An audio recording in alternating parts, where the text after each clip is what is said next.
Okay, I'm back in the portal again, you understand me? First off, I want to give all praise and glory to Yahweh Bahashem, Yahweh Shai Bahashem Rakakwadash.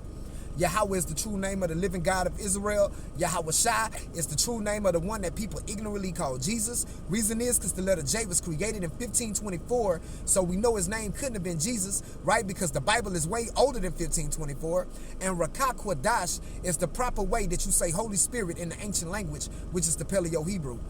Second and foremost, I want to pay homage to all the great men that came before me, all of the great kings, all of the great prophets, seers, priests, right? That came before me in previous lifetimes, giving you guys the same game in previous lifetimes on previous timelines, right? Doing what I am doing for you today in your modern day lifetime on your modern timeline. You understand me?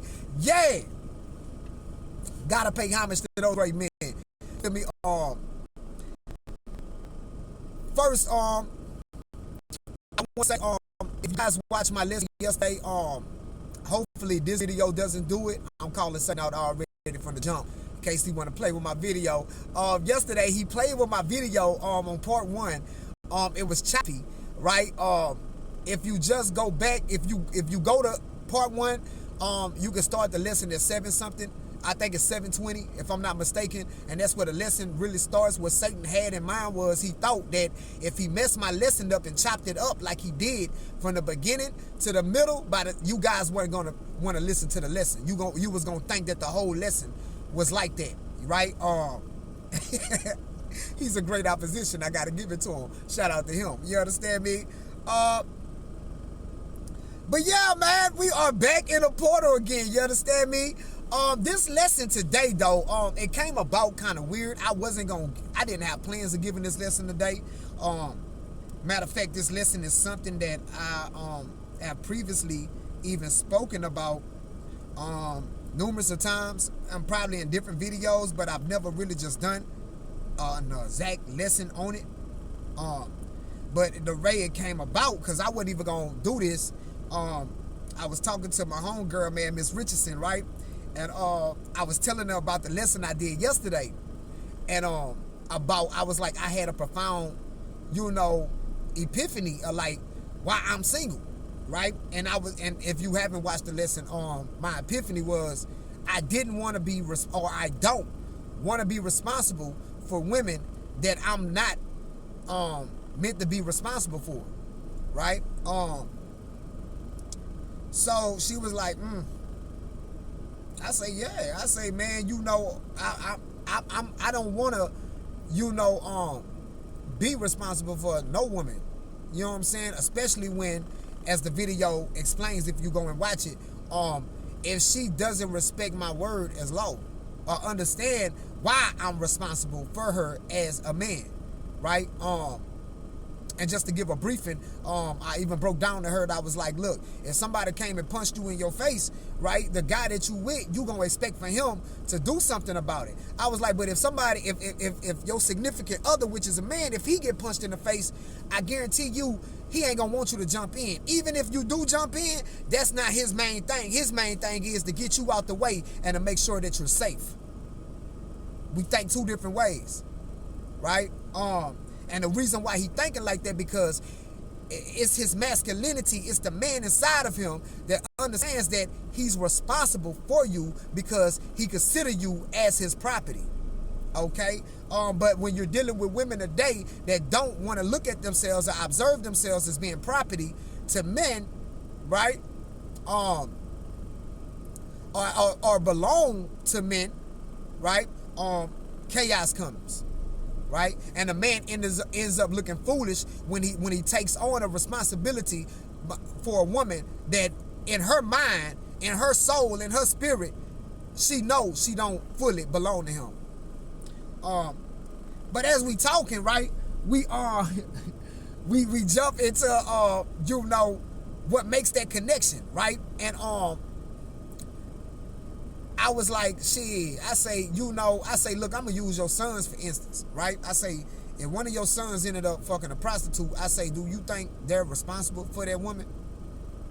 Because she was telling me about, her guy, you know what I'm saying? And I was like, you don't think dude really, I say, dude supposed to be responsible for you? And she was like, yeah, he responsible for me. I was like, why? She was like, because I opened my legs up to him. I gave him some pussy. So I was like, all right. I say, so if your son's fucked the prostitute, is your son obligated to be responsible for the prostitute? And she was like, oh, no, I say, why? She was like, it's different. I was like, no, it's not. No, it's not. It's the same thing. So, of course, she tried to, rebuttal. And this is where we're getting into the lesson, right? But I got to say this, right? So, as we're saying that, right, I'm underneath my hood at this moment. God caused my car to run hot, and it was all significant. It was beautiful how this story went, because usually, as I'm a baby mechanic in the real world, right, outside of the portal, right, and I'm my Uncle Carl Ray. Shout out to my Uncle Carl Ray, man. He have trained me to diagnose a problem dealing with my vehicle before it happens. But this time here, it happened at that moment, right? But it was God plan, right? So I pull over, and at this moment, I'm under my hood, right? Because I'm looking, I'm like, okay, let me see if I had a hose, because the past couple of days, I have been running into a little couple of situations dealing with my vehicle, but the Lord been with me where I've been, get it out the way, right?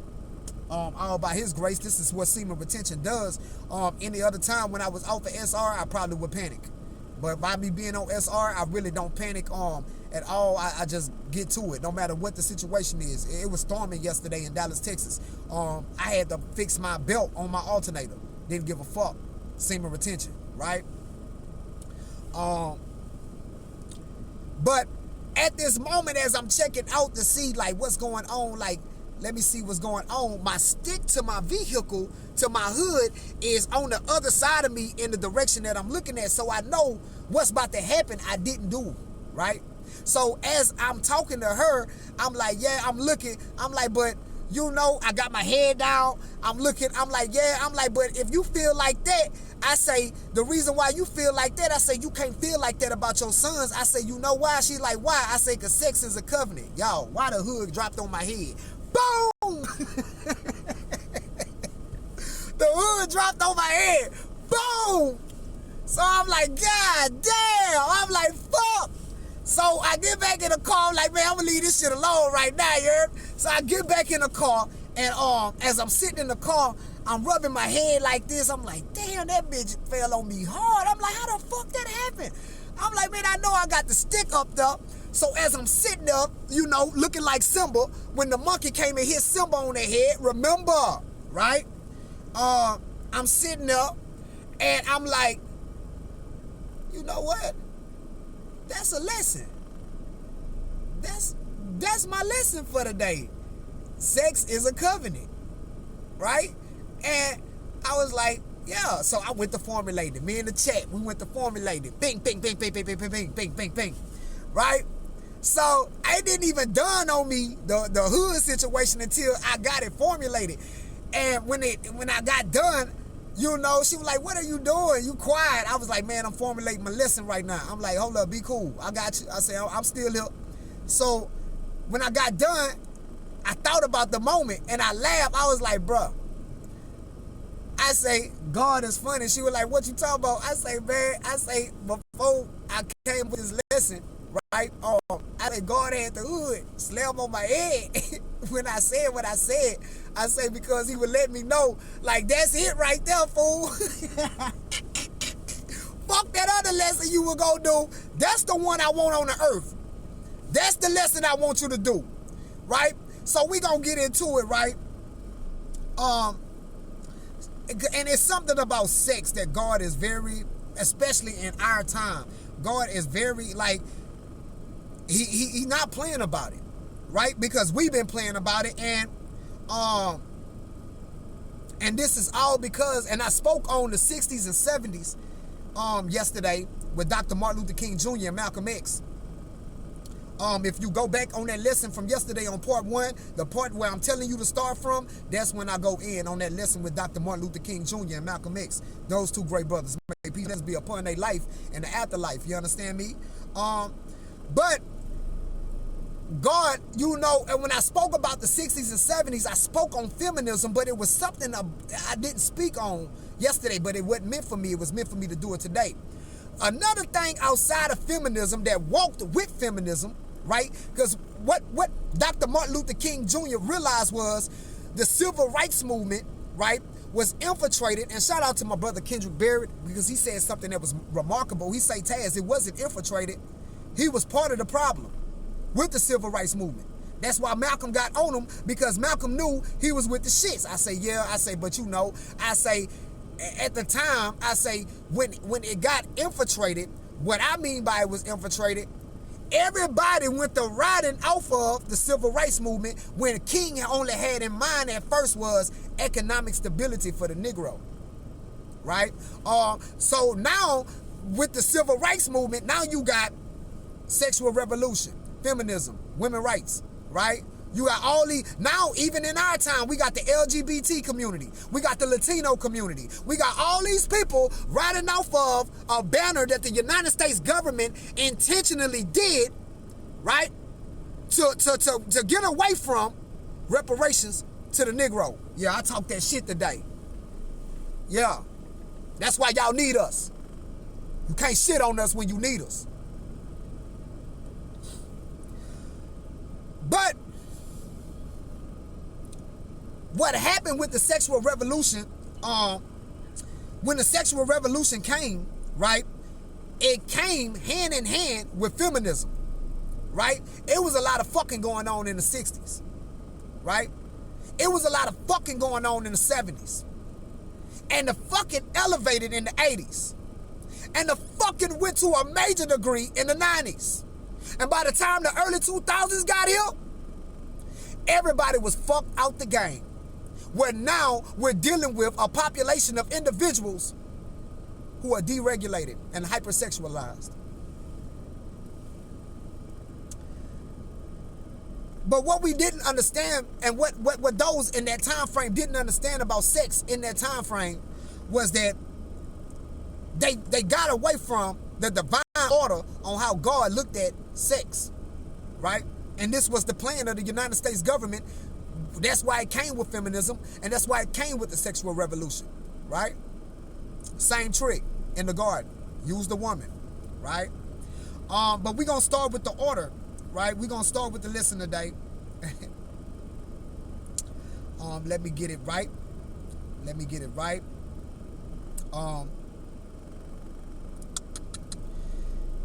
Bear with me. Bear with me.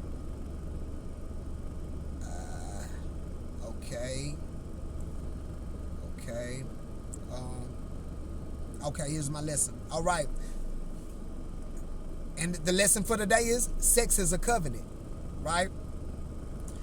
Modern culture teaches sex is an activity, right? Anybody can just fuck. Ain't no consequences to it. You like her, she like you, you attracted to her, she attracted to you, you know, get it in, right? Scripture teaches sex is an agreement, right? Today, people treat intercourse like expression, compatibility, fun, or freedom, right? But according to the Most High, it is a binding act that joins souls and creates responsibility. Many people are emotionally tired, mentally scattered, spiritually heavy, not because they loved deeply, and that's what most individuals gonna say, I loved him. I gave him everything. I loved her. I gave her everything. But they're not tired because, you know, they love deeply. They're tired because they covenant repeatedly, right? If you watch most people, right? Until you learn a lesson, and that's why my soulmate lesson is very important. Until you learn a lesson with a person, you gonna always attract the same type of motherfucker. You gonna always attract the same type of motherfucker, man. Because you still got a covenant with the person. But every person that you also attract is like that person you building a covenant with them too. Right? Every time y'all fuck.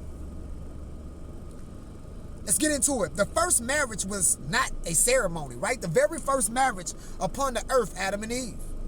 And it wasn't no ceremony. Adam family wasn't there. Eve family wasn't there. Wasn't nobody singing Jagged Edge. Let's get married. Right? The preacher wasn't standing up there. She didn't walk down the aisle with no white gown on. He wasn't standing up there with his best man, right? That's not how the first marriage went. Let's get it. Genesis 2:24, KJV, right? Therefore shall a man leave his father and his mother and shall cleave unto his wife, and they shall be one flesh. That's marriage.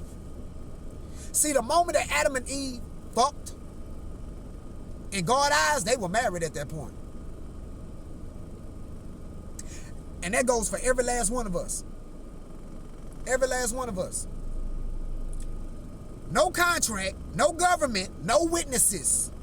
The union itself created the bond. The union itself created the bond. Right? I said something to Kenya. I said, Miss Richardson, right? I said something to her. I said, women fuck based on who they emotionally attached to, which means that she already knows she gonna get that man some pussy within the first 5 minutes of the chemistry of her being in his presence, right? She already know.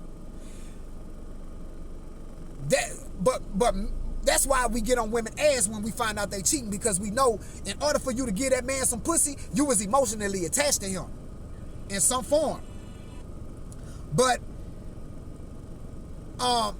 men, we fall into that pattern after we get the pussy.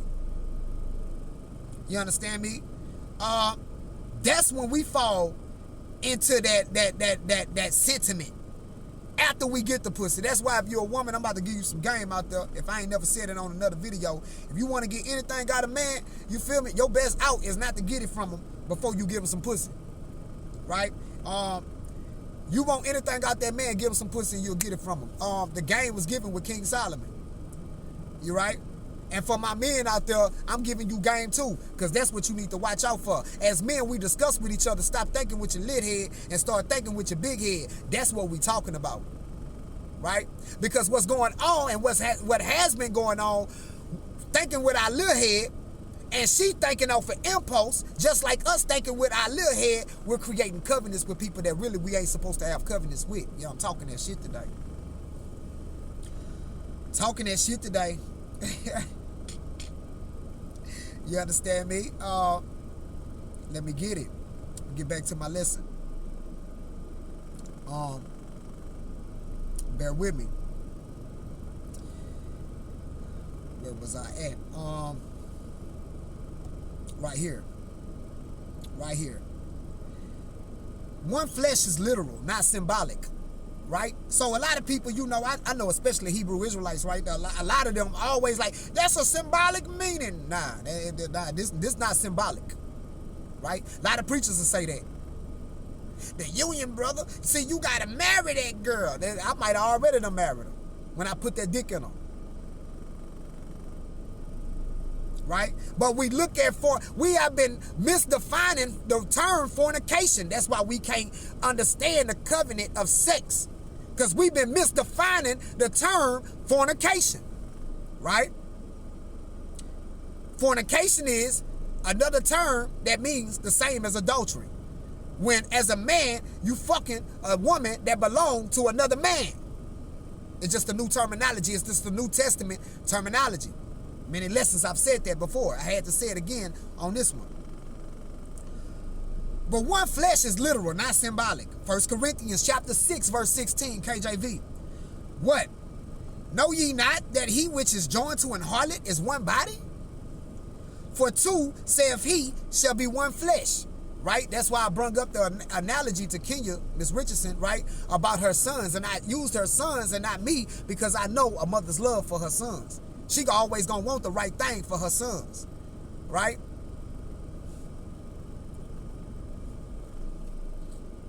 And the reason why she said no subconsciously, that her sons ain't responsible for them, because every woman know that's a hoe, right? That's why as men, when you got an old lady, you want to know if this bitch is the one, you bring her to mama. If you ain't got mama, you bring her to grandma. If you ain't got grandma, you need to have a lady that you can confide in, that you know is her judgment. She can look at her and say, that ain't the one right there. That bitch right there, she busting legs open. If you a female, you need to bring your male that you dealing with around your father. If you ain't got your father in your life, you need to bring him around an uncle, a male cousin, not any feminine male cousin, right? Not a nigga that's trying to get more dick than you, but a real male cousin, right? That you confide in, right? Or a male that you do confide in. You need to bring that man around here, and he gonna let you know from the jump. Hey, that nigga foolish right there. You don't need to be with him. But the problem with women doing that, right, is because they don't feel like they're property to that man. In their mind, with sexual revolution and feminism, they feel like I can drop this shit anytime I want to, and I ain't got to worry about shit. That's why a lot of them coming up dead right now, because they don't understand the chemistry between men and women. Right? Same with men out there that's thinking with their little head and not thinking with their big head. Right? That's why that bitch pulling up, busting your motherfucking windows out your car. Right? That's why that bitch pulling up, flattening your motherfucking tires out here. You feel me? Yeah. That's why that bitch pulling up at your job, causing chaos, trying to get you fired. Right? You got a covenant with her. Right? Let's continue. You don't have to love someone to become one flesh. Uh-oh. What Tina Turner say? What's love got to do with it? It ain't nothing but a secondhand emotion.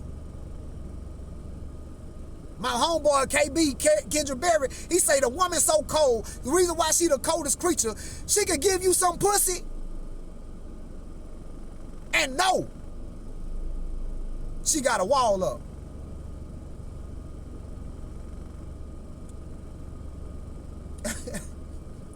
Not that the wall gonna save her from anything. It ain't gonna save her from shit.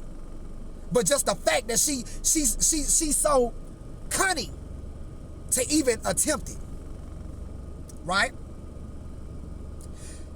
You only have to join with them, right? That means the body forms a spiritual record and the mind cannot erase. Look, man, as women right now, I still think about that I done fucked on.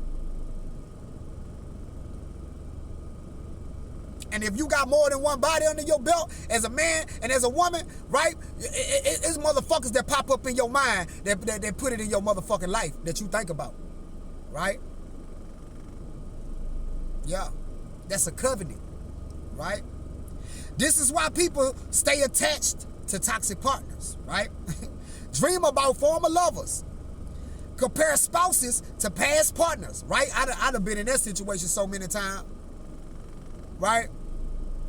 And the bitch don't even realize she doing it. Right? Feel loyalty without relationship. Right? That means that you feel like you could, because you done gave your pussy up to this man, or you been fucking on little mama for a minute and she slobbing all on your dick. Right? She riding your shit like it's Six Flags. Right? You feel like, man, when she call, I gotta go to her.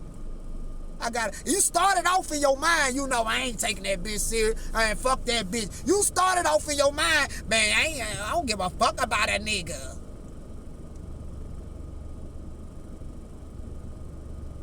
But eventually, you found yourself thinking about that individual more than what you told yourself that you was gonna do. Covenant. The soul remembers covenants. The mouth denies. Oh, I'm going to say that one more time for the people in the back, right? The soul remembers covenants that the mouth denies. How many people out there that you know that when you get around them, only thing they do is talk bad about their ex? I can't stand that bitch, man. Fuck that bitch. Give a fuck about that bitch, but what he translating and what he saying is, man, I love that bitch. That's my bitch. I love that bitch. Right? She get around our homegirls, right? Oh no, I never fuck with him again. I don't care if he is my baby daddy. I would never fuck with him again. But what she translating and saying is, I love that nigga. Even right now with me saying it, and she watching that video, and he watching that video, in their mind they're saying, Taz, you don't know what you're talking about. You a motherfucking lie. I'm just going within your soul right now. That's why in the future my lessons will be deeper than preachers. My lessons will be deeper than psychologists. Right? I will be your modern day philosopher in the future. Right? When I'm gone. I will be remembered as a philosopher when I'm gone.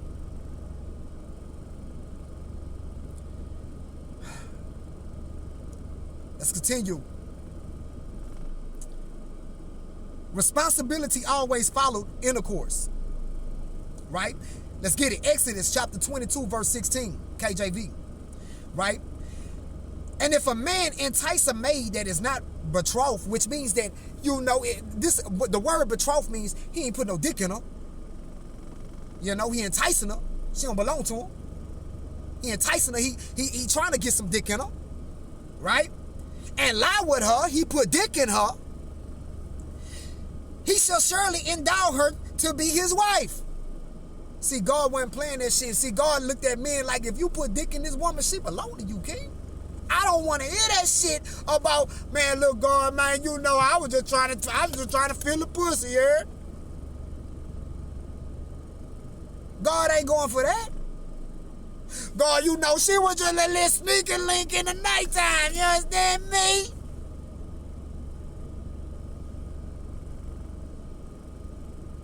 God not going for that. I don't give a fuck if she bigger than Precious. You put dick in her, that's your wife now. Right? Same with the woman. You let him put dick in you. Right? I don't give a fuck. If that nigga look like the nigga that be going around on the TV, on the YouTube, y'all see, spraying people's shoes, cleaning them. If that nigga look like him, you let him put dick in you because you was horny at the moment, that nigga your husband, man. You got a covenant with him. See, I wasn't gonna tell my girlfriends or nothing, you know what I'm saying? Why? Because we look at sex as recreational. Right? Let's continue. Let's continue. God never called it casual. Physical union created obligation, not option. Sex established covering. Right? You fuck that woman, right, as a man, when you put dick in her, that's a covering. She yours now. That's why you feel some type of way, nigga, come play with her. Yeah. You feel some type of way, right? But women don't understand men chemically go into that, right? Hormonal and chemically, we go into that. Because they've been trained through feminism and the sexual revolution. I can get this pussy to whoever I want to give it to. It's my pussy.